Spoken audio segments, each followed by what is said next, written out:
Business से जुड़ी हर खबर पाने के लिए बेल आइकन पर करें क्लिक। नमस्कार, आप देख रहे हैं बिजनेस टुडे। मैं हूं साक्षी बत्रा और इस खास शो में हम डिस्कस करेंगे बजट के बाद स्टॉक मार्केट्स को आपको कैसे अप्रोच करना है, बजट से क्या इंडिकेशंस आ रहे हैं, कौन से सेक्टर्स और स्टॉक्स अब आकर्षित हो जाते हैं, या फिर क्रिप्टोस पर आपको किस तरीके से आगे बढ़ना है। इन सभी के ऊपर हम चर्चा करेंगे। एक बहुत ही खास मेहमान मेरे साथ जुड़ चुके हैं। विवेक बजाज है मेरे साथ, को फाउंडर स्टॉक एज और इलॉन मार्केट्स के।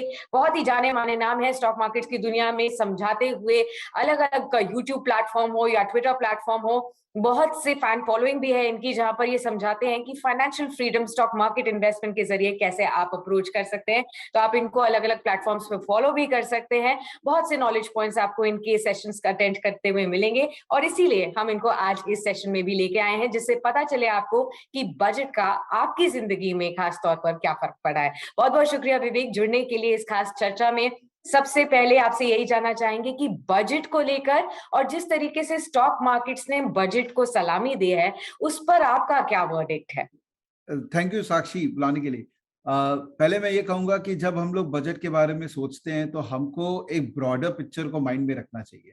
क्योंकि हम स्टॉक मार्केट को इतना क्लोजली ऑब्जर्व करते हैं तो हम हमेशा इम्पैक्ट स्टॉक मार्केट पे क्या होगा इसके बारे में ज्यादा सोच लेते हैं। इसमें कुछ गलत नहीं है क्योंकि स्टॉक मार्केट हमारे जीवन से रियल टाइम इतना जुड़ा हुआ है। बट अगर आप मैक्रो देखें कि जो पिछले 2 साल से जिस तरह से पेंडेमिक के अराउंड में इन्फ्लेशन बढ़ा है और अनएम्प्लॉयमेंट बढ़ा है।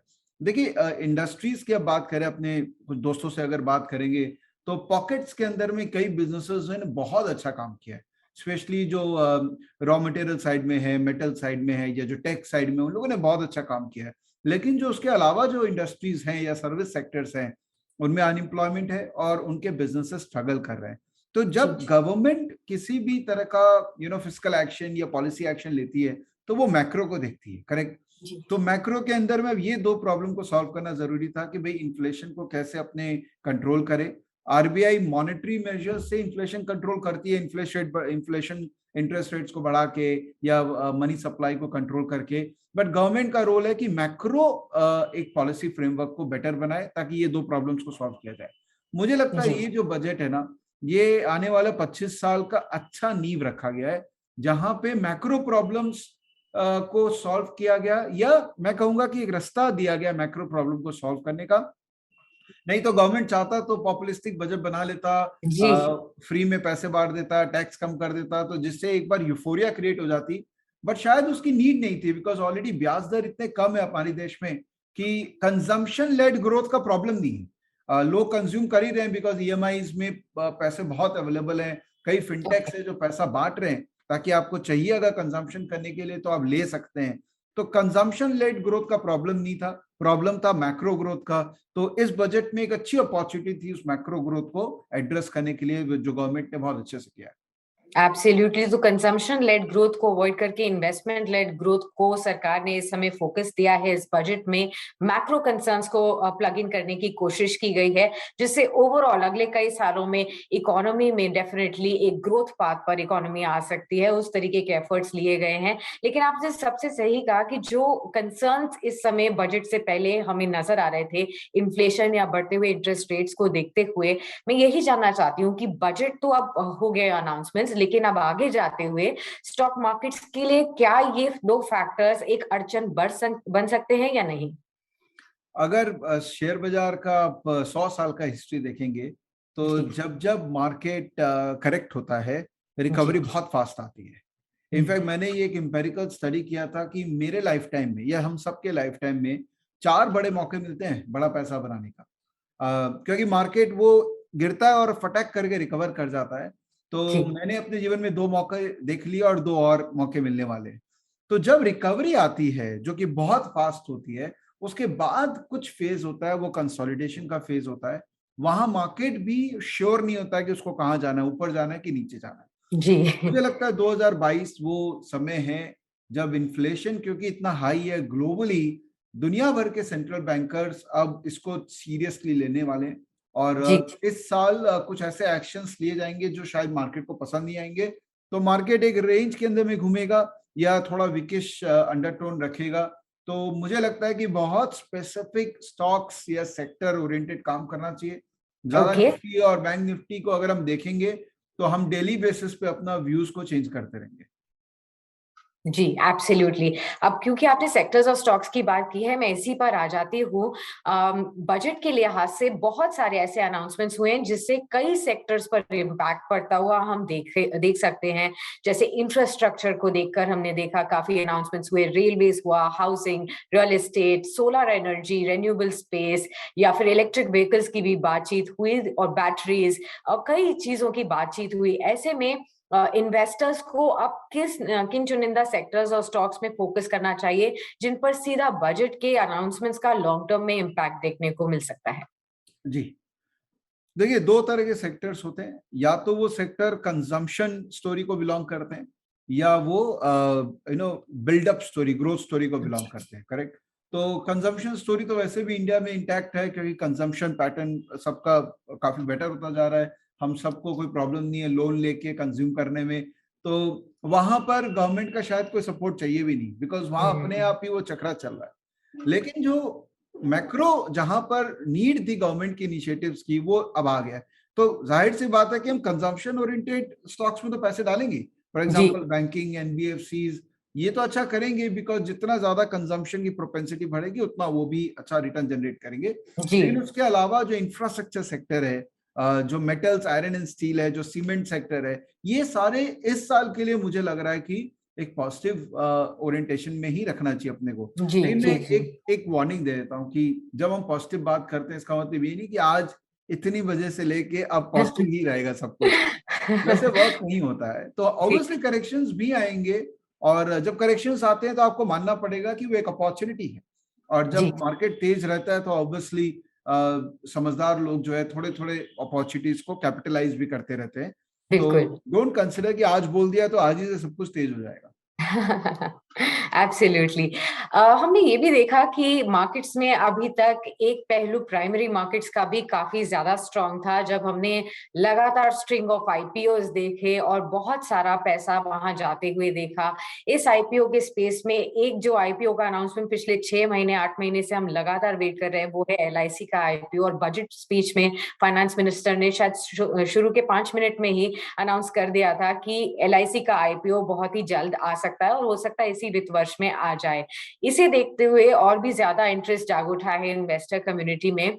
आप किस तरीके से एडवाइस करेंगे इन्वेस्टर्स को इस एलआईसी आईपीओ को अप्रोच करने के लिए, और ये क्या अपॉर्चुनिटीज लेकर आ सकता है इन्वेस्टमेंट्स के लिए? जी, देखिए आपको ये बात समझनी पड़ेगी कि गवर्नमेंट में अब ट्रेडिशनल बाबूज नहीं बैठे हैं। गवर्नमेंट के अंदर भी बड़े बड़े इन्वेस्टमेंट बैंकर्स हैं जिन्होंने जॉब छोड़ के वहां पे अब फुल टाइम लगे हुए हैं। इसका मतलब उनको वैल्यूएशन मेथोलॉजी समझ में आता है। उनको भी दिख रहा है कि दुनिया भर में ऐसी बहुत कंपनीज हैं जिनको हाई वैल्यू मिल रही है। इंडिया में भी कई ऐसे आईपीओ लास्ट ईयर आए थे जो अभी थोड़े करेक्ट कर गए, कुछ ज्यादा करेक्ट कर गए, कुछ थोड़े करेक्ट किए, जिनके वैल्यूएशन को डेफिनेटली गवर्नमेंट भी ऑब्जर्व कर रही है। तो मुझे लगता है कि अभी एलआईसी का जो आईपीओ आएगा उसमें वैल्यूएशन अच्छी मिलेगी गवर्नमेंट को, और क्योंकि गवर्नमेंट ने पुराने मिस्टेक्स करके भी देख लिया है कि जब उन्होंने सस्ते में अपना कंपनी बेच दिया और फिर बाद में देखिए स्टॉक प्राइसेस कितने बढ़ गए, जैसे आईआरसीटीसी वगैरह आप एग्जांपल ले लो। तो इस साल आईपीओ तो आएगा, लेकिन जो लास्ट ईयर का फेंजी था, क्योंकि पैसे कहीं ना कहीं फॉरेनर्स भी डाल रहे थे लास्ट ईयर और वहां कॉस्ट ऑफ कैपिटल कम था, ब्याज दर कम था, तो लोगों को पैसे डालने के अपॉर्चुनिटी दिख रहे थे। इंडियंस भी डाल रहे थे, हम सब भी डाल रहे थे, बट ऑब्वियसली बाहर वाले बड़े क्वांटिटी में पैसा डालते हैं। तो इस साल वो जो फेंजी है वो कहीं ना कहीं थोड़ा कम हो जाएगा। लेकिन क्योंकि एलआईसी ऐसा है कि घर की कंपनी जैसी है कि उसमें हम सब ऐसे ही जुड़े हुए, तो कहीं ना कहीं हमको लगता है कि इसके लिए हमको और इन्वेस्ट करना हो इस कंपनी में, तो will be more than willing to do it. Right. Short term IPO gain के लिए probably LIC may not be a great IPO because value उसका अच्छा ही रहेगा, सस्ते में गवर्नमेंट नहीं देने वाली है। लेकिन लॉन्ग टर्म पर्सपेक्टिव से इंश्योरेंस सेक्टर और एलआईसी में सब आदमी थोड़ा थोड़ा सबको ही सब थोड़ा थोड़ा इन्वेस्ट करना चाहेंगे। तो I think this year the IPO will succeed, उसमें कहीं मुझे चैलेंज नजर आ रहा है, और गवर्नमेंट भी कोशिश करेगी कि इसी साल इसको कंप्लीट करे। एब्सोल्युटली। एक और बहुत ही महत्वपूर्ण जो अनाउंसमेंट इस बजट में हुआ जो कि इन्वेस्टर्स को काफी ज्यादा इंटरेस्टिंग लगा, वो था क्रिप्टो करेंसी के ऊपर। पहले तो ये लग रहा था कि क्रिप्टो करेंसी बिल आ जाएगा, उसके चलते सभी क्रिप्टो करेंसीज बैन भी हो सकती हैं लीगली इंडिया में, लेकिन वो बिल तो नहीं आया। लेकिन इस बजट में जो अनाउंसमेंट हुआ वो क्रिप्टो करेंसीज के टैक्सेशन को लेकर हो गया कि फ्लैट 30% का टैक्स लगेगा और 1% तक का TDS लगेगा। इसको देखते हुए काफी ज्यादा सोशल मीडिया में बज़ क्रिएट हो गया है कि शायद ये कदम सरकार ने क्रिप्टो करेंसीज को लीगलाइज करने के लिए लिया है कि अगर कोई किसी चीज पर अगर आप सरकार को टैक्स दे रहे हैं तो शायद ये लीगल फ्रेमवर्क में आ जाता है। इसको लेकर आपसे कुछ क्लैरिटी चाहिए, क्योंकि बहुत सारे इन्वेस्टर्स ऐसा सोच रहे हैं कि पहले तो इलीगल फ्रेमवर्क में वो काम कर रहे थे जब कोई लॉ नहीं था, लेकिन अब शायद इस अनाउंसमेंट के बाद अब वो लीगली टैक्स देकर आराम से क्रिप्टो करेंसीज में इन्वेस्ट कर सकते हैं। ओके, तो ये पूरे डिस्कशन को दो भाग में डिस्ट्रीब्यूट करते हैं, एक है टैक्स और एक है लीगल / इलीगल। तो गवर्नमेंट ने टैक्स की क्लैरिटी दे दी है। मुझे एक बात नहीं समझ में आती है कि लोग ये अज्यूम ही क्यों कर रहे थे कि क्रिप्टो में टैक्स नहीं है, क्योंकि अगर आप इंडियन हैं तो लॉ ऑफ द लैंड ये बोलता है कि अगर आप किसी भी तरह का प्रॉफिट करते हैं तो फिर आपको उस पर टैक्स भरना पड़ेगा। अनटिल आपको किसी ने गिफ्ट दिया है तो आपको गिफ्ट टैक्स भरना पड़ेगा, नहीं तो income tax is on income. और अगर आप क्रिप्टो ट्रेड कर रहे हैं या पेंटिंग ट्रेड कर रहे हैं या कुछ भी ट्रेड कर रहे हैं तो आप उसमें प्रॉफिट जनरेट किए तो आपको टैक्स देना पड़ेगा। तो गवर्नमेंट ने क्लैरिफिकेशन कर दिया कि 30% ब्रैकेट में ये आ जाएगा। 30% क्यों? क्योंकि गवर्नमेंट ने लॉटरीज वगैरह पे भी टैक्स कर रखा है, स्पेकुलेटिव इनकम पे टैक्स होता है। तो एक तरीके से गवर्नमेंट ये कह रही है कि क्रिप्टो भी एक तरह का स्पेकुलेटिव एसेट है जिसमें आपको स्पेकुलेटिव के हिसाब से टैक्स देना पड़ेगा। दूसरी बात है कि ये लीगल है कि नहीं। देखिए 30% tax is not defining legality of an instrument, right? लेकिन ये जो 1% TDS है ना, ये क्या कर रहा है? ये जो फ्रिल कैरेक्टर्स होते हैं जो क्रिप्टो को कुछ गलत काम के लिए यूज कर रहे थे, कहीं ना कहीं वो सिस्टम से हट जाएंगे। बिकॉज 1% TDS भरने के लिए आपके पास पैन नंबर होना चाहिए, और जहां आप पैन नंबर सिस्टम में ले आते हैं वहां पर आप इलीगल काम तो नहीं करेंगे, राइट? तो मुझे लगता है ये TDS वाला जो एक्शन है ना, ये कहीं ना कहीं इस एसेट क्लास को रिकॉग्नाइज कर रहा है। जैसे एक आर्ट है कि लोग पेंटिंग खरीदते बेचते हैं तो उसको एसेट क्लास माना जाता है, सिमिलरली ये आर्ट एक तरीके का एसेट क्लास है। अब दूसरी बात है कि लीगल है कि नहीं है। देखिए लीगल का मतलब ये लीगली टेंडर्ड करेंसी है तो ये नहीं है, क्योंकि उसके लिए बिल आएगा प्रॉपर कि क्या इसको हम करेंसी के रूप में मान सकते हैं। लेकिन ये क्या लीगल एसेट क्लास है, तो वो तो अब डिफाइन हो गया है, बिकॉज जब टैक्स ही मैंने पे कर दिया है तो ये तो रिकॉग्नाइज्ड एसेट क्लास हो गया था। जी। तो और बिल तो देखिए ऐसा है कि अभी तो बजट सेशन चालू है, तो बिल जरूरी नहीं है कि हमारे इसी में आएगा, बजट में ही अनाउंस होगा। बिल हो सकता है कि कुछ दिनों में आ जाए या हो सकता है नेक्स्ट सेशन में आ जाए, it's a matter of time.